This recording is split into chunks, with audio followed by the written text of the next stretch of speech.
5 seconds. Now, sir, honorable members will recall that the bill was introduced in the House of the People on the 2nd September 1953. It has had a long history and in one form or another it has been before the public since the end of 1949. In the statement of objects and reasons, the various stages through which the bill has passed since 1946 have been summarized, and I need not recapitulate on this occasion the circumstances in which the then Government of India took the decision in early 1946 to initiate an enquiry into the reform of our company law.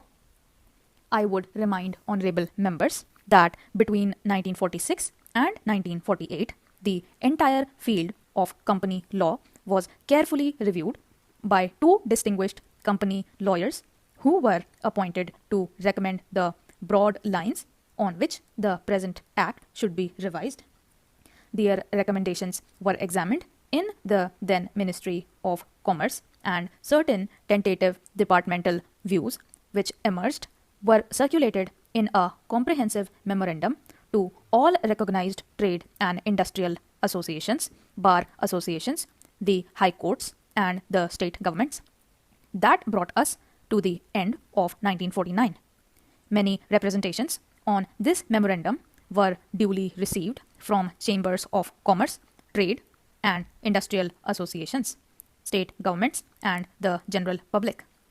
At the end of 1950, the Government of India appointed a committee under the chairmanship of Shri Bhabha to go into the entire question of the revision of the Companies Act with particular reference to its bearing on the development of trade and industry in this country. This committee examined a large number of witnesses in many parts of the country and submitted its report in March 1952. This report again was circulated to all the state governments, chambers of commerce, trade associations, high courts, and many other bodies. At the same time, a special officer was appointed in the Department of Economic Affairs, Ministry of Finance, to examine the report in the light of the views received from the interested public and to submit proposals to the government for the revision of the present act. The bill now before the House is based largely on the recommendations of the Company Law Committee, modified in a few particulars.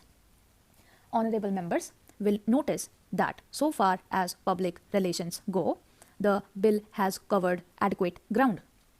In a measure like the Companies Bill, however, which covers the entire field of the operation of joint stock companies, the limits of consultation and discussion can never be exhausted, and I would like to inform honorable members that although the bill was introduced in Parliament over 7 months ago, our officers have been enraged throughout this period in further studies and informal discussions with the interests concerned, and on occasions I have also participated in such discussions. I have also given some further thought to some of the issues arising out of the bill, and I propose at the appropriate stage to bring before the Select Committee any changes in the provisions of the bill which seem to me to be worthy of consideration in the light of this further examination. No honorable members will have noticed that the bill contains 6 clauses and 12 schedules. I think it is probably one of the longest legislative measures in recent legislative history, but its size might be regarded as misleading unless I make a few comments. The bill is both, one must remember, a consolidating and amending measure. As mentioned in the statement of objects and reasons, this is the first opportunity which has occurred since 1923 for the consolidation of the Companies Act.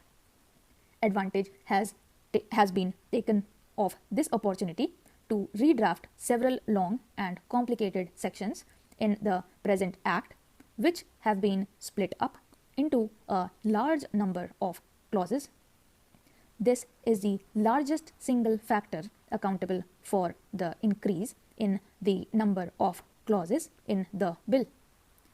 New clauses embodying substantial changes in the present law would hardly constitute more than a small fraction of the bill.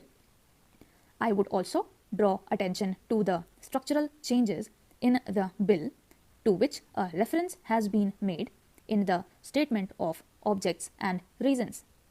The redraft of the bill and the rearrangement of the existing chapters in the Companies Act in a more logical order have, I think, resulted in a noticeable improvement in the form of the bill, and I hope will facilitate better understanding and appreciation of the scheme. I wish that the Act, which came into effect long ago, was implemented properly. I know that the minister here is very earnest in implementing it, but unfortunately his colleagues at the state level are disappointing him. Unfortunately, no steps have been taken for trimming or toning up the administration at the state level and at the district level. They have to be taken immediately.